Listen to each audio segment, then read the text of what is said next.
G'day trainers, we're following up last week's What If the YONKO were Pokemon Trainers with What If the Marine Admirals were Pokemon Trainers.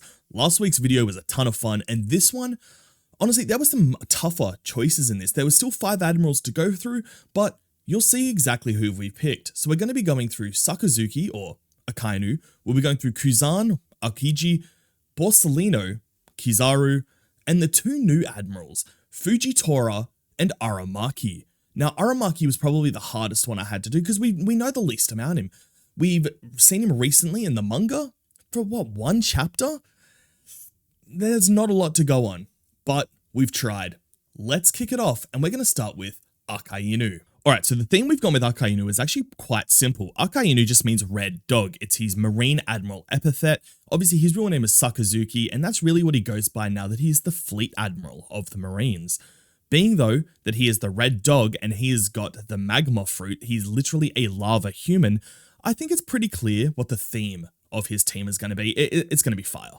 We know he's a fire lava Pokemon trainer. Kicking off, Akainu's team will be a Hisuian Arcanine. I was thinking of going just a regular Cantonian version, however, Hisui version has got the rock-fire combination, and that's really what magma is, it's just molten rock. So I feel like it fits a lot more. Now, obviously, we've got the fire aspect, we've got that fire, rock, lava aspect, but Akainu's sense of justice is absolute justice, which I guess you could also see, or I'm sure he sees, as a real sense of loyalty to the world government. What's more loyal than a giant dog? Dogs are like the most loyal creatures we have. That's why we've got the saying, as loyal as a dog. And I think that just fits. He's got himself a Hisuian Arcanine. Number 2 is going to be Magmortar. Again, there's nothing deep about this one, it's a magma Pokemon. He's angry, he's scary. Honestly, that really is just Akainu all over. Angry, scary, made of lava. Number 3 though, we're going for an Incineroar, but it must have the Intimidate ability, because Akainu is probably the most intimidating of all of the Admirals, or the most physically intimidating. Don't get me wrong, some of their other senses of justice can be quite worrisome, can be very scary, but you know when Akainu shows up, you're either going to Impel Down, which is the prison in One Piece, or you're gonna die. So that's very intimidating. And granted, he's the red dog, but Incineroar's a big cat. Look, I think we can make that fit. So we've definitely got Incineroar with Intimidate. Next up, though, is another lava Pokemon, and that's Makago. And if you look at Makago's Pokedex entries, it says quite clearly a lot of the times its internal temperature is, I think it's something around 12,000 degrees Celsius. That's hot. That's really, really hot. About as hot as you would need to be to punch a lava hole through somebody made of fire. Rest in peace, Ace. Or, if you read the manga, punch half of Whitebeard's face off. Yeah, I'm sure all of you anime watchers saw Whitebeard losing half his mustache. In the manga, Whitebeard lost half his head. It was insane. Well, half his face. Number 5 is actually going to be Camerupt. However, it'll be Camerupt with the ability to Mega Evolve. Again, it's just a fire rock type. It's essentially magma, volcanoes incarnate. It fits Akainu really, really well. And similar to the Yonkos, these guys, the Admirals, they are Yonko level, or at least I believe they're on the level of Yonkos, as in like one-on-one brute power. So I've also given each of them a legendary Pokemon to finish it up. And I was doing a bit of research. A lot of people wanted me to go with sort of the Cantonian legendary bird trio for Akainu, Aokiji, and Kizaru. Wanted me to go sort of a Moltres, Articuno, Zapdos feel. I didn't think that was quite right. I don't think Akainu would use a Moltres. So we have gone for, well, the Volcano legendary Pokemon, Entei. Again, you've really got that sort of dog-like loyalty. You've got that ferociousness. And that's really all there is to it. Akainu is probably the absolute easiest out of all 5 Admirals to get. And there's nothing super intricate about his team. Don't get me wrong, a water Pokemon trainer is going to absolutely sweep Akainu, but you know these Pokemon have been trained to defend against water Pokemon attacks really, really well.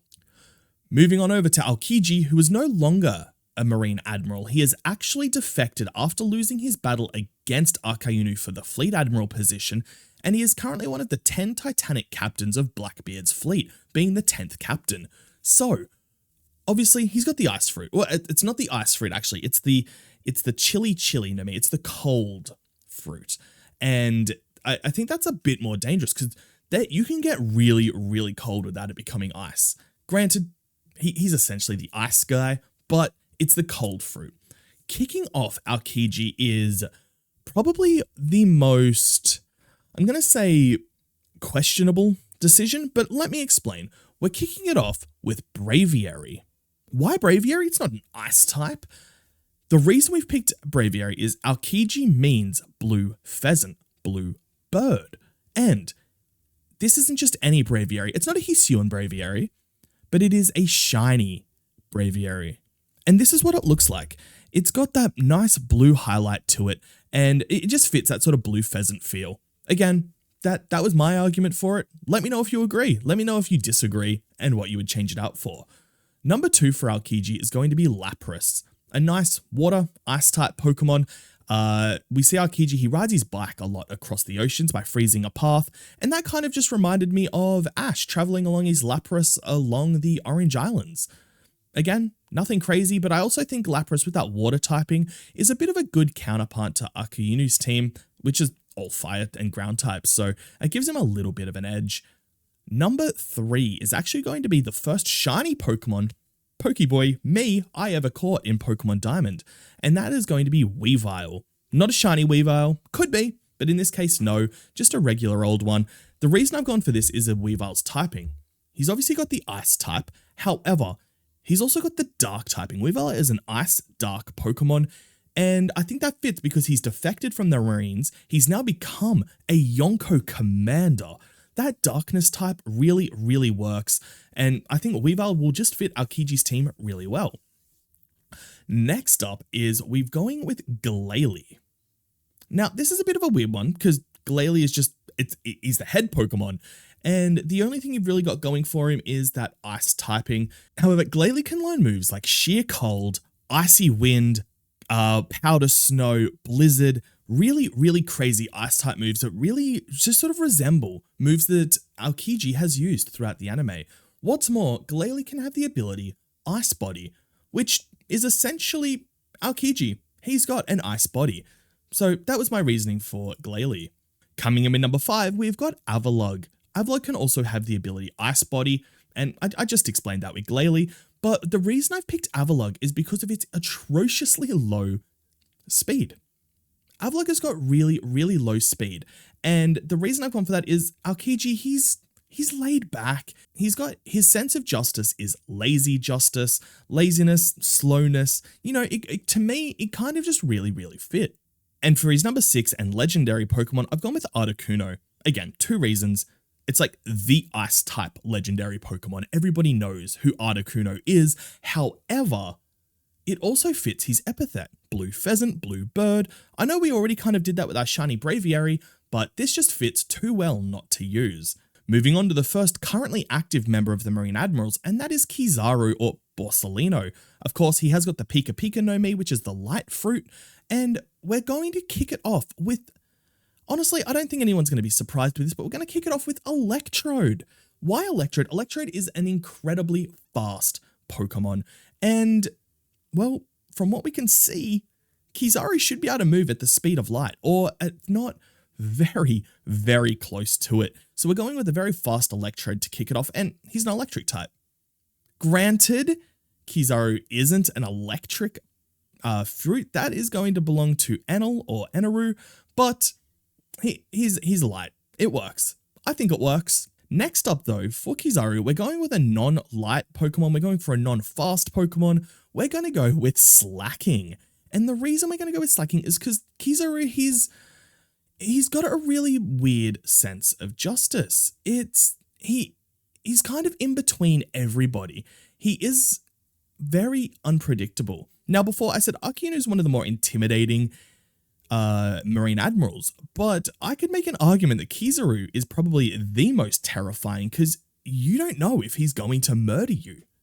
He very well could let you go, or he could murder you very, very easily. But not just that, Slacking has got the Truant ability, which means every other turn, it's just going to laze about and not do anything. So really, unless you're keeping track, you don't know whether Slacking is going to smack you with a Pokemon move or he's just going to chill.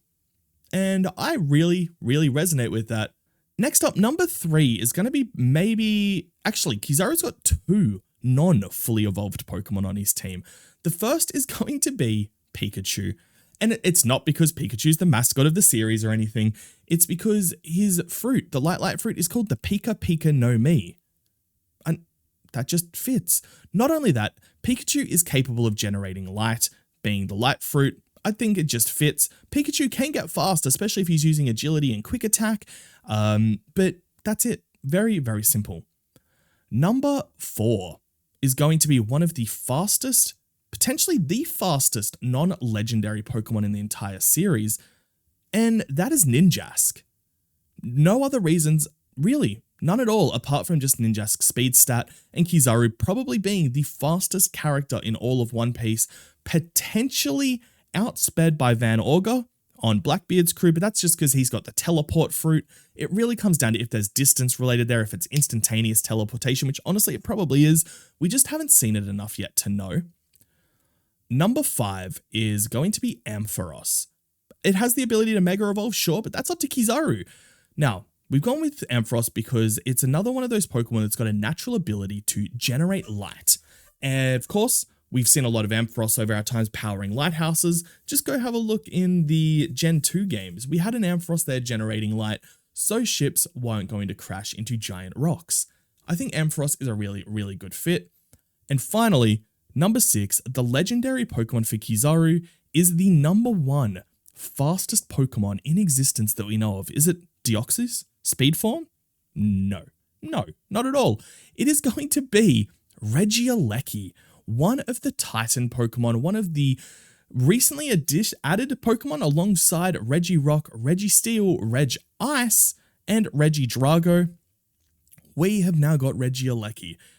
I believe his base speed is about 200 base power, 200 base speed, so he is a fast boy. What do you think? How do you think Kizaru's team would hold up? Alright, moving on to probably one of my new favorite admirals, and that's Isho, or Fujitora. Now, this one was actually hard to do. This one was the second hardest, and it could just be because he's the admiral we know the second least amount about, right after Aramaki. But we're going to be kicking him off with Hawlucha. Now, why? Fujitora can't fly, he hasn't got a Zoan fruit. Why? And there are sort of 2 caveats to having Hawlucha. For starters, Fujitora has got the gravity fruit, or in English, it's called the press fruit.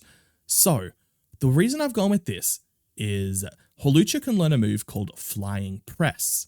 That's it. That's how I'm rationalizing it, because he can learn a move that's got a similar name. However, there is one other part to this. It must be a shiny Hawlucha. Shiny Hawlucha have got quite a lot of purple on them, and Fujitora, that just means purple tiger. So obviously all of the admirals, their epithets mean a color animal. Akainu is red dog, Aokiji is blue pheasant, Kizaru is yellow monkey. Maybe, apart from slacking, is it weird that we didn't have any other monkey Pokemon on there? Maybe, who knows? But Fujitora being purple tiger, we've got a purple flying pressing Pokemon who just, yeah, I think that just works. Again, we could make arguments that it doesn't, but I think it does. Next up, we've got Medicham, the fighting psychic type Pokemon. The reason I have gone for Medicham, and by the way, it's up to Fujitora. Medicham can Mega Evolve. I've gone for Medicham because of its ability to sense aura, sense ki, be able to sort of sense where people are around them. And the reason that's so important for Fujitora is that, well, he's blind. Fujitora blinded himself years and years ago because of the horrors and atrocities he was seeing people committing against each other. And that was really it. Medicham can sense that. And that leads us into our next one, which is almost for the same reason. We're going to give Fujitora a Lucario. Again, Mega Evolve or not, it's up to him, but he can only pick 1 to Mega Evolve per battle. And for the same reason, Lucario is the aura Pokemon. He can sense auras, he can manipulate aura. While Fujitora can't manipulate it, he can sense it and still see absolutely everything around him. Maybe not in pristine detail, but he is able to locate everyone or all living beings around him by sensing that aura. Number 4 is going to be Starmie. And I get it, Starmie seems like a bit of an odd one out of all of these, and that really is just because Starmie hasn't got eyes. Starmie might be blind, it's never really been mentioned, but I've gone for him because he's blind, but Starmie is also a psychic type. And I get it, psychic doesn't necessarily mean gravity control, but what it does mean is it's got sort of telekinetic powers, so it could pull down objects, it could drive giant boulders into the ground, it could act as a form of gravity if you're pressing somebody down into the ground like he did on Dressrosa. Number 5 is actually going to be my personal favorite Pokemon and the first pseudo-legendary of the entire list, and that's Dragonite. Now, it took me a little while to sort of get an argument for Dragonite, and I essentially came up with the idea that, well, Fujitora is a really nice, honorable human being. Yes, he has got power, he can get mad, but he is very honorable at the same time. And that kind of just feels like Dragonite to me. I get it. Maybe because he's my favorite Pokemon, I'm trying to make him seem cooler than he really is. But that was my reasoning. He can be this really humble, really respectable person, but you get on his bad side or you get in the way of what he needs to do, and he will wreck you. To be fair though, I don't think Fujitora could be held against a frying pan. You know what I mean? That scene where from the first Pokemon movie where Team Rocket smacked Dragonite in the face with a frying pan. The absolute disrespect. The final Pokemon for Fujitora is going to be Raikou. Now, fun fact, up until recently, which means about 22 years of my life, I've mispronounced Raikou. I always called it Raikou, and I would fight people to the absolute ends of the earth because I believed I was right. Until I recently heard it pronounced in the anime or in one of the anime movies as Raikou. So there's a lot of apologies that need to be given to my friends out there. But we've gone with Raikou. Granted, he's not a tiger. He's more of, well, he's a saber-toothed tiger, so that kind of works. But Raikou has got a purple mane, and that was really the closest to a purple tiger that I could find. So that was really it. He's a purple-maned tiger. Fujitora is the purple tiger. It kind of just fits. Again, let me know if you agree or disagree, or what would your team be for Fujitora? Finally, we have got maybe the most aggressive, definitely the most unstable of the current Admirals, and that is Ryokogyu Aramaki Green Bull. Yeah, so we've recently seen him in the manga, and spoiler alert, he is insane. He is an Akainu fanboy. He takes Akainu's level of justice to a whole new just a psychotic stance. It is disgusting. But man, is he powerful. He has got like the wood fruit, and he can manipulate nature. So we are actually going to be kicking it off with a Pokemon called Executor. For starters, Executor is just one big tree. He's a big old coconut tree, but in many Pokedex entries, he is known as the Wandering Forest or a Walking Forest, which really is Aramaki. That man could sprout a forest. We've seen him pollinate Wano, turn it into a really beautiful area. Honestly, Aramaki could be the single most important character in all of One Piece. Imagine it. Aramaki goes to where's somewhere suffering.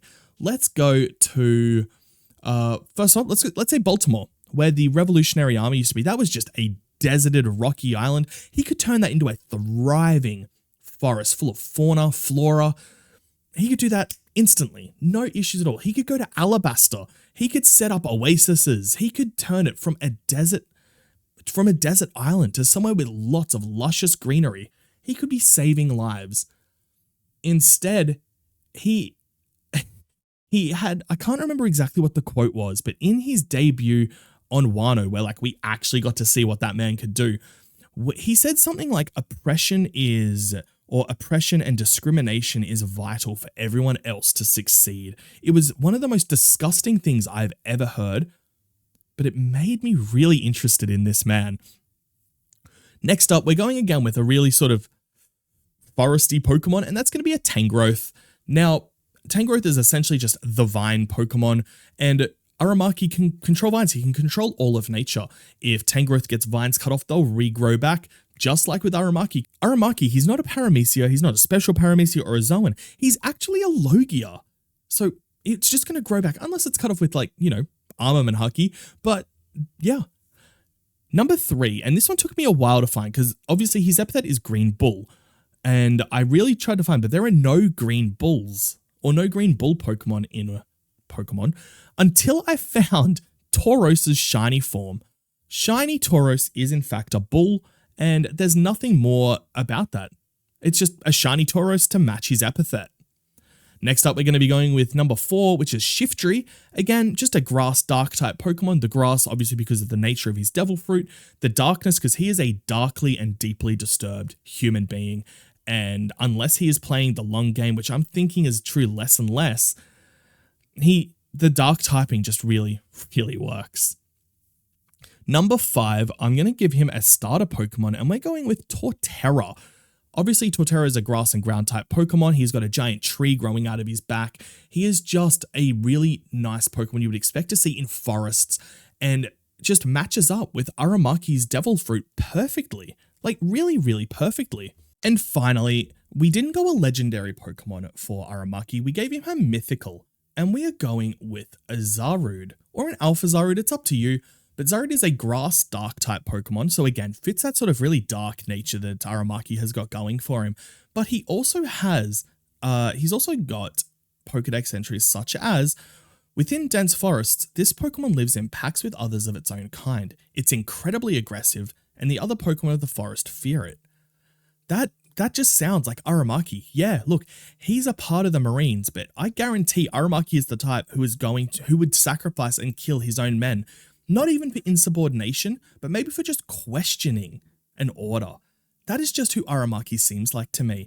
And look, that's it.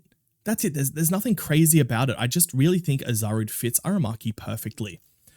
All right, look, that really covers all 5 of the current Admirals. Let me know, do you think these teams fit? Let me know what you would change. And if they were to have an all-out battle, like we went a 5v5, like they went into a battle royale with all 6 of their Pokemon each, who's coming out on top? Not only that, let me know, should I cover more One Piece Pokemon, or should we move on to some other franchises as well? Let me know in the comments on what you think would be a good series, or good fictional characters that we could create. Hey, maybe it doesn't even have to be fictional. Let's create a Vladimir Putin themed Pokemon team. No, let's not do that. Let's stick to fictional characters. Trainers, thank you for your time. Please like, comment if you haven't already subscribed for more videos just like this, and I will see you next time. Bye.